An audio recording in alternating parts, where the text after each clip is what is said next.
Viewers, you are welcome to the Franca's show. My name is Auntie Franca, the children's favorite auntie. Do you know there is a connection between childhood and adulthood, and whatever you do to a child today can affect the future positively and negatively? Do you know that? Well, this program is to create awareness to be able to optimize the child's psychological, physical, mental, and emotional well-being for a better future. And today we are talking about self-esteem and self-confidence among kids. And our guest for this morning is Mr. Mark Oleenutete, a mental health nurse. Sir, you are welcome. Thank you very much for having me. I'm glad to be here. Oh, good. So, when you talk about self-esteem and self-confidence, what is it all about? Okay, self-confidence and self-esteem. Many a times people tend to overlap the two, but there's a difference between the two. Okay. Self-confidence talks about a child's belief in themselves and in their abilities, whilst self-esteem talks about the child's ability to accept themselves for who they are and knowing that they are also valuable. So that is the difference between the two. So if the self-esteem is talking about you valuing yourself and accepting yourself for who you are, and the self-confidence is your belief in yourself and in your abilities. Oh, okay. So these two things, is it something that we are born with or we nurture them as we grow? Okay, so self-confidence and self-esteem is not born. You are not born with it. Sorry, It is something that is nurtured over time from when the child is born throughout his teen age, even into adulthood. It is something that is nurtured in a child. We are born with our personality traits, but when it comes to self-confidence and when it comes to self-esteem, it is something that is nurtured in the child. And how do we nurture them? Okay, so with self-confidence, one thing we can talk about is self-confidence leads to the child building their self-esteem. When a child is born throughout the adolescent age, growing up, it is very important that we pay attention to their confidence level. This is what helps them to be able to build their self-esteem in their teen ages, most especially. So when a child is born, what can the parents do to help the child be able to build up their self-confidence? Because, at that point in their life, they are not very sophisticated in their thinking. Okay. They are kind of accept whatever the parents give to them. They observe things, and that is what they see as reality. So what you can do for a child at that stage to build their confidence is that you will be supportive to the child. Okay. For instance, when a child is doing something or undertaking a task, what is expected of you, the parents, is to first of all help the child to be able to perform that task. Then the initial stages, you allow the child to undertake the task themselves. And one thing you should also do is, or be careful about, is you don't yell at the child even when they make mistakes. Okay. You have to make sure you make room for them to make mistakes. That is how they learn. We are all unique in our own way. A child might be able to perform the task the first time very well. The other child might be slow in doing that. All you need to do is that you focus on the process, not on the outcome. Okay. So you appreciate their process. You praise them wisely, though not overpraising them. Okay. So that they have a right sense of self-confidence. Okay. So you praise them wisely, you encourage them, and you help them to be very assertive in whatever they are doing, and then you make sure you make room for them when they make mistakes, so that they can learn from that. Because when you don't allow children to make mistakes, they will not know what is right and what is wrong. They will accept everything as being right. So when they make mistakes, they are able to learn.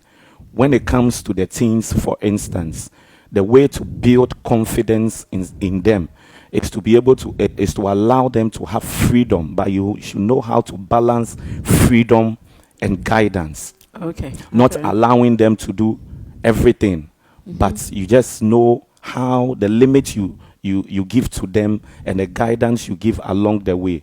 Also, you have to be a model of confidence to them as a parent. As a parent, you have to be a model Of confidence to them. Oh, okay. When they realize that you, the mother or the father, you lack confidence in whatever you do, they pick those things up. Yes, I know kids learn from imitation. So, like, what you do, they also imitate it. And then they start acting like parents. So if you don't have confidence, it's likely your child will not have confidence. Very so you well. need to practice it first for the child to see that you have confidence. And they themselves will pick it up from that side. Okay.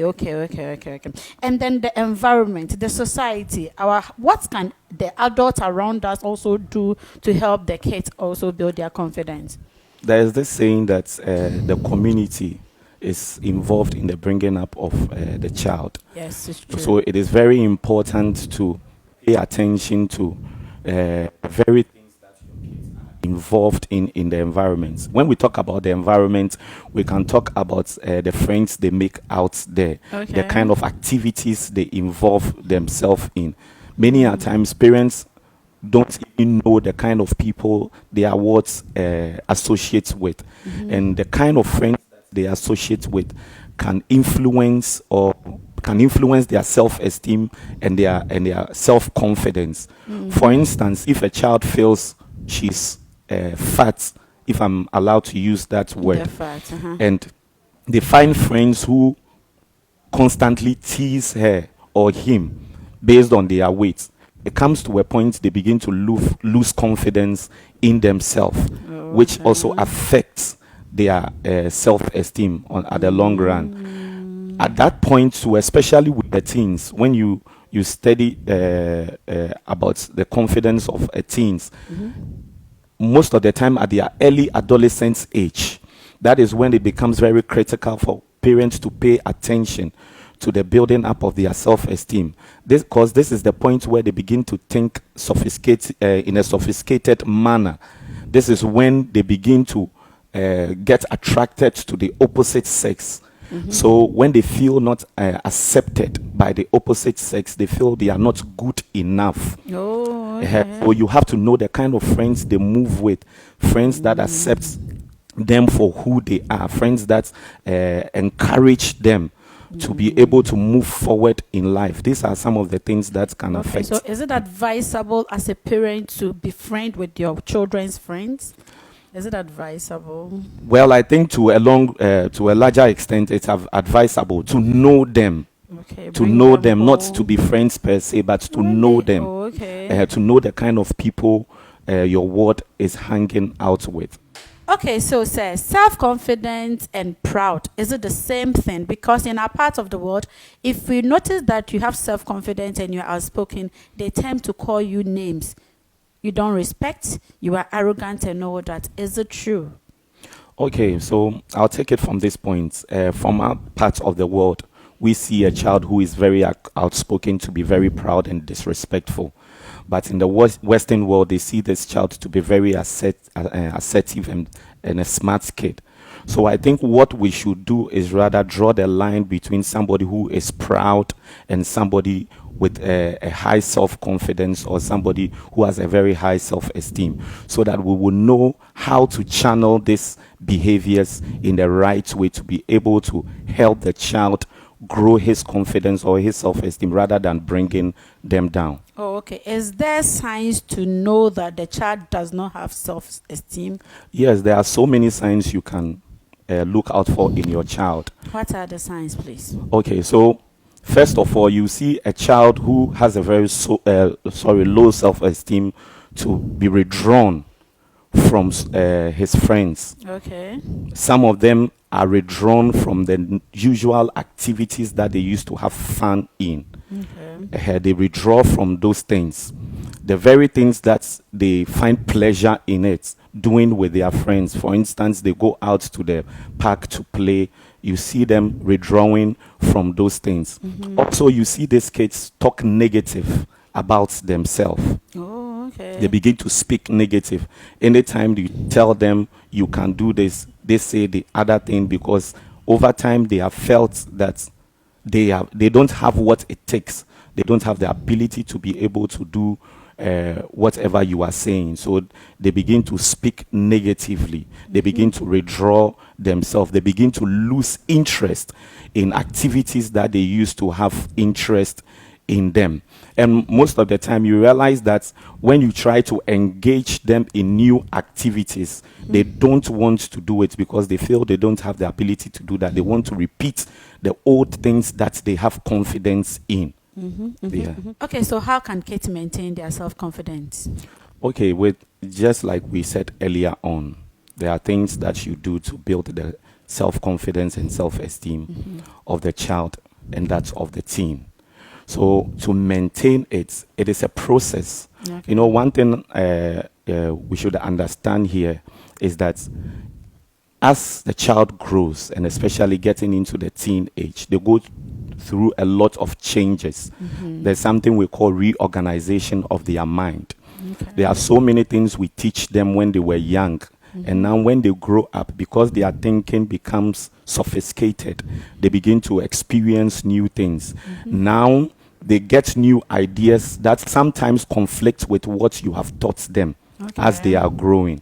So now they come to a point where they don't know which one to believe and which one to keep. So it is very important that at that point, we the parents, we become very critical in the continuous help of the child to maintain their self-confidence. So what I'm trying to say here is that for you to be able to maintain self-confidence is not something you start and they gain and you stop, but it is a continuous process. So whatever we talked about as to what you put in to help the child grow his confidence is something that you continually do over time for the child to continually build his confidence. So for instance, we spoke about being a model to the child. You have to continually be a model to the child to build confidence in him. You don't yell at them, you don't hit them, you also help them to be very assertive. You listen to them.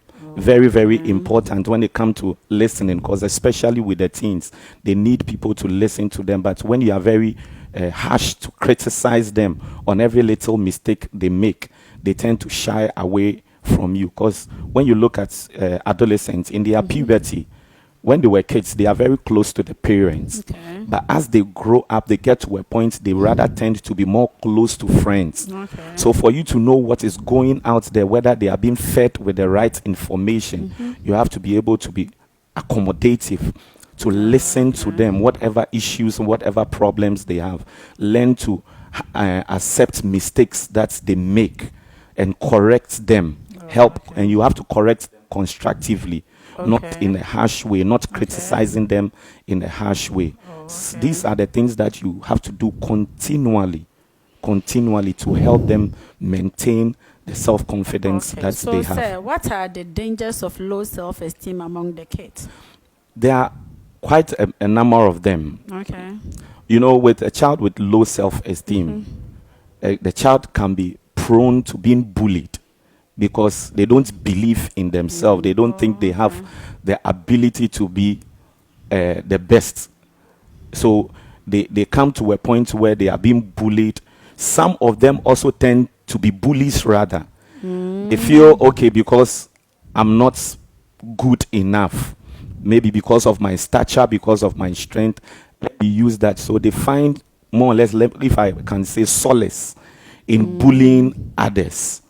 And that one too is low self-esteem. Yes, people with low self-esteem, especially those with oversized bodies. And take tall boys. Yes. Boys with enough bodies. Yes. That one, they can bully you right now. Yeah. I used to have a mate like that. Hey, this boy could bully. When you see him now, your body will start shaking, because that is how he was. You realize with most of them, they lack confidence. So they think because they can overpower you, that is what builds the confidence in them. So many of them, it is not as a result of being a bad child, but because they lack self-confidence and they lack self-esteem. There are others too that tend to go to the extreme where they begin to have suicidal ideas. Really? Yes.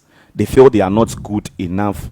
We talked about initially some of them withdrawing themselves from their usual friends. They can't keep relationship. So they are coiled to themselves. So they bottle up every pain, every issue that they have within them. So it comes to a point where they have these suicidal ideas.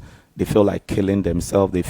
Some of them feel they wish they do not exist. All because of low self-esteem. All because of low self-esteem. What can teachers do about this one too? Okay, so when it comes to the school also plays an important role in building the self-confidence and self-esteem of children. You know, many a times in our part of the world, I would like to even give this example. I have a colleague way back in school, and he was like, one of the teachers called him to solve a chemistry question on the board. And when he was solving, he got stuck at a point, and the teacher started hitting him on the head. And he was like, even a goat can solve this question. So looking at that boy, you realize that that thing really affected him. So over time, it's brought down his self-esteem. So naturally, when you see him, you know did it affect his academic? It really affected his academics. You get it? So it is very important that teachers, we don't compare students. Individuality of a man, we are all unique in our own way. That is what they have to understand and accept, and deal with each and every child on their own terms and on their own uniqueness. It is very important that we do that, because when we tend to compare, that is when we interfere with their individuality. We alter their confidence level. So Amma might be better than Kwame. It is based, probably it might even be in one subject. He can also be good in another field. We try to nurture them from that angle, from their abilities, from their strength. So it is very important that we don't compare. Secondly, like I said, we focus also on their strength, not on their weakness. We don't also judge them based on the outcome. We also acknowledge. Please say that we don't judge them based on their outcome, but we rather encourage them through the process. Okay. It is very important that you praise a child through the process, not concluding based on the outcome. Because a lot of kids put in a lot of effort to do well in school, but at the end they don't get that required result. When you don't praise them for the efforts they put through, and rather focus on the outcome, they will rather get worse. But if you praise them based on the process, you realize that they feel they are doing something. They feel they can do better. And they will be encouraged to do the next time you see, they will do more, and they will get the required results. So my fellow teachers, please don't compare the children. Encourage them through the process so that they will be the people you want them to be in future. Say thank you so much for your coming, and please your last comments. Okay, I would like to end with a scripture. Ephesians chapter 6. Oh, preach on, Pastor. Ephesians chapter 6, the verse 4. It talks about parents not provoking their child to anger, but rather bringing them up in the instructions and in the discipline of the Lord. So you realize that the Bible is saying we shouldn't provoke our children to anger, and we should rather instruct them well through the instructions and discipline of the Lord. So if we pay attention to some of these things, I think it will help rather bring out the best in the child, not to rather make them feel like they are nothing, not to make them lose their confidence and their self-esteem, because it goes a long way to affect them later on in life. They can't be adventurous. They will not dare to do new things because they feel they are not enough, or they don't have what it takes to be. They are nothing. Yes. Don't let your child feel he or she is nothing. Your child is something. Your child is someone so special. Your child can be the president of Ghana in the next few years to come. Keep encouraging your child. Build your child confidence, and you will be proud of that boy or that girl you have in your house. Thank you very much for watching. My name again is Auntie Franca, the children's favorite auntie. Same time next week. Keep watching. More to come. Bye.